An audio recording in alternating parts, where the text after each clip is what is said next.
everyone. Dr. Brian Scott with you as we continue our series of teaching on insight to the end times. We are in 2 Timothy chapter 3, where Paul was writing the young pastor Timothy to warn him of what was coming. This was 2,000 years ago, obviously, and it's even more relevant and accurate today than it was then. But Paul said, "Know this, in the last days, perilous times will come." And then he goes on in the subsequent verses of chapter 3 to list 25 different symbols or signs of the last days. And we are currently in verse number 8.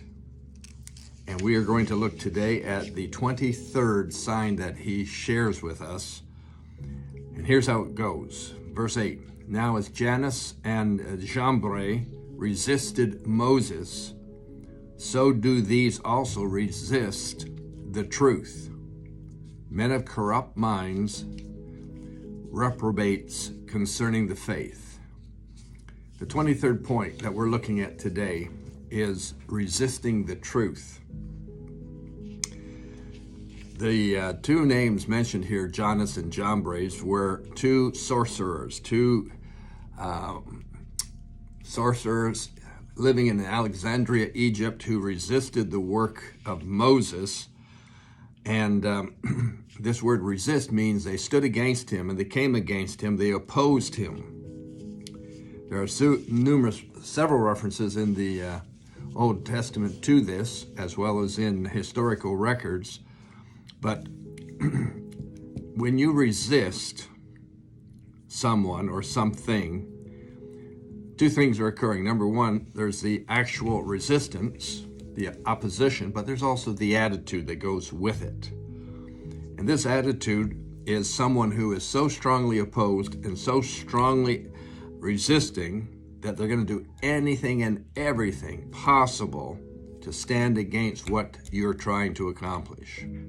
You may have had people in your life like this.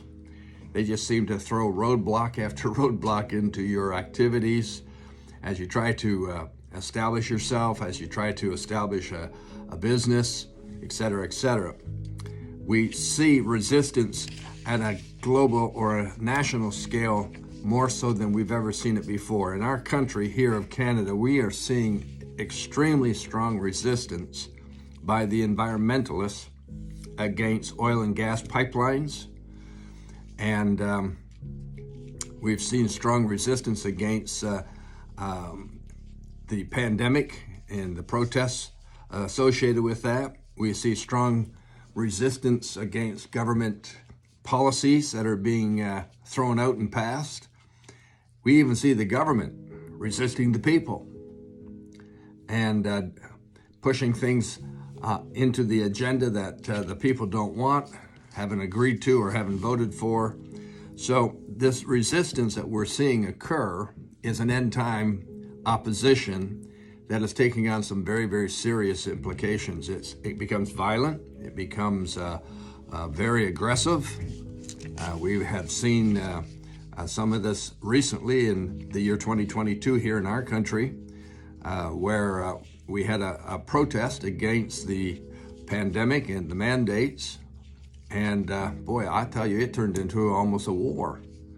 Our government did things that the people were angry about, protesting about, and the lines were crossed, the laws were broken, and there's no accountability. So the bottom line here is when extremists get involved, resistance and opposition is going to intensify.